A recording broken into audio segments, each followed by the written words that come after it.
안녕하세요. 뜨는 아침 묵상 배용호 목사입니다. 여러분 벌써 금요일이네요. 좋은 금요일 보내시고요. 또 좋은 주말 맞이하시기를 바랍니다.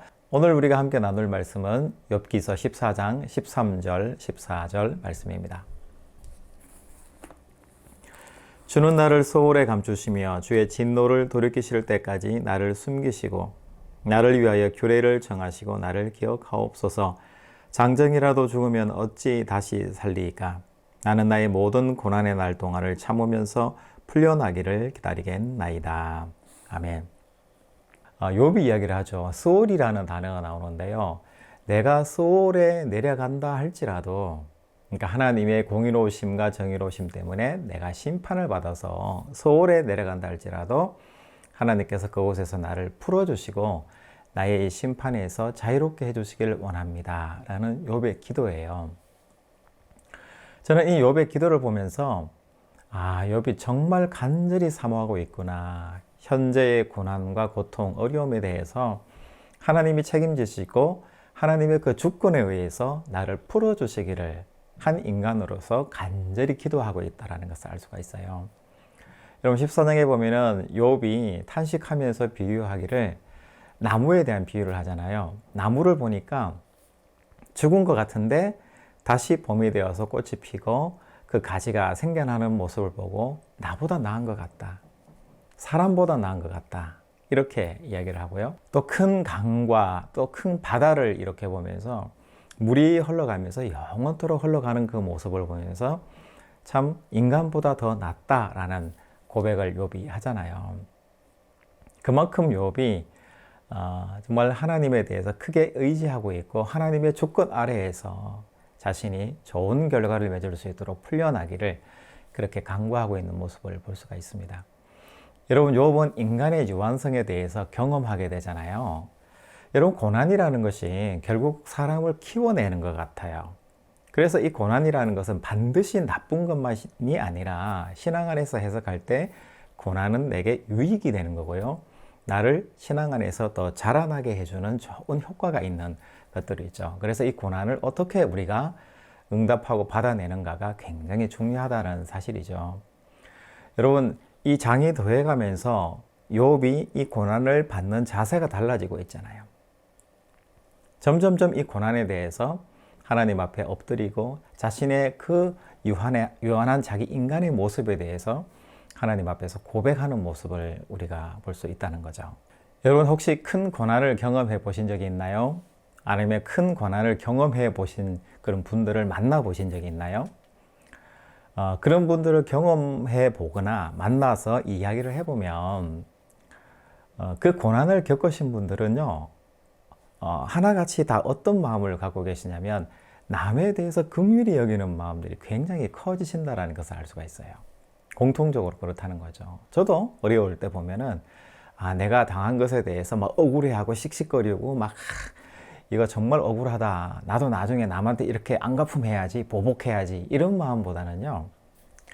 좀 사람에 대해서 넉넉해지고 수평적으로 좀 넓어지고 깊어지는 듯한 그런 느낌을 받을 때가 참 많은 것 같아요. 깊은 고난의 이 터널을 지나고 나면 내가 더 깊어지는 것이고요.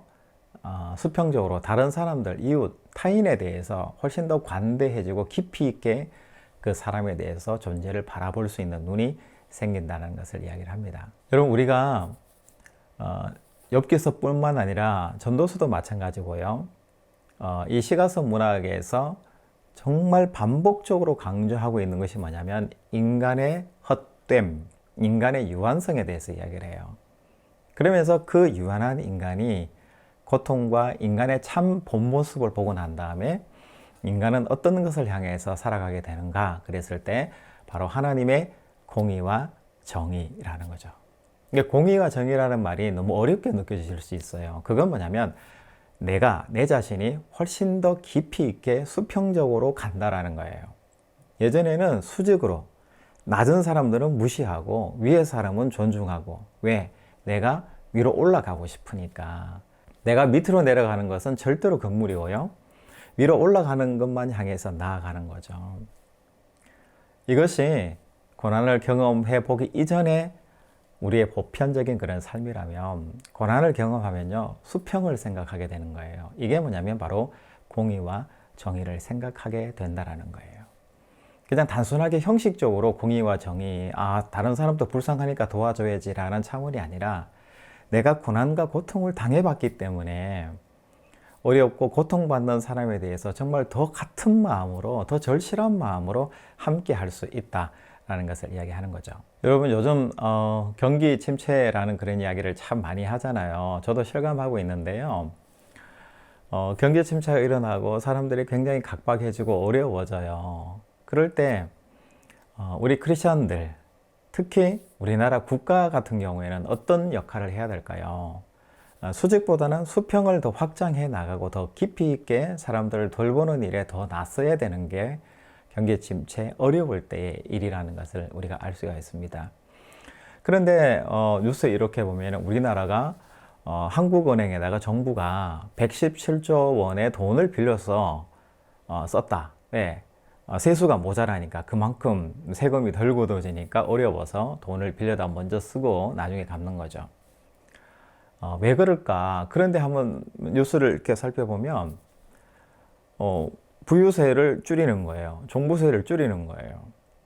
부자들에 대해서는 세금을 많이 깎아주고, 대기업에 대해서는 혜택을 주고 세금을 깎아주고, 국민의 세금으로 먼저 메꾸고, 모자라는 그 세수를 결국은 은행에서 빌려가지고 거기를 메꾸는 그런 형식으로 국가가 운영이 되는 거잖아요.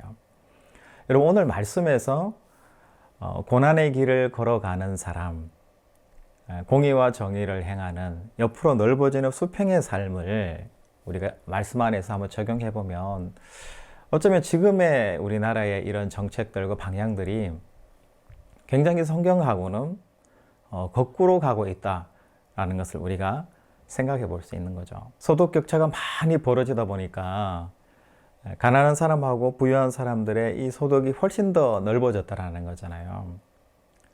그러다 보니까 사회는 더 뒤숭숭하고, 이 차별 때문에, 고통받는 사람들 때문에 이상한 사람들이 많이 나타나는 거예요.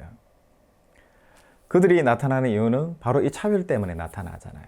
그래서 사회에 굉장히 큰 모순과 어려움들을 주는 현상들이 우리나라에서 또한 되풀이되면서 반복되고 있는 거죠. 여러분, 욥처럼 서울에서 나를 올려주셔서 나를 살려주십시오. 나를 풀어주십시오. 나를 비록 하나님께서 심판하셔서 스올까지 내가 내려간다 할지라도 하나님은 나를 지키시고 나중에 풀려나게 해주실 줄 믿습니다. 라는, 우리 고난 속에서 우리 개인들이 하나님께 기도하고 간구하고 하나님의 그 힘을 믿는 믿음도 너무나 중요해요. 그런데 중요한 것은 이 고난을 우리에게 주시는 하나님의 뜻이 가장 중요하다는 거예요. 고난을 주시는 하나님의 뜻은 뭘까요? 바로 수평적으로 넓게 가는 거예요. 넓어지는 거예요.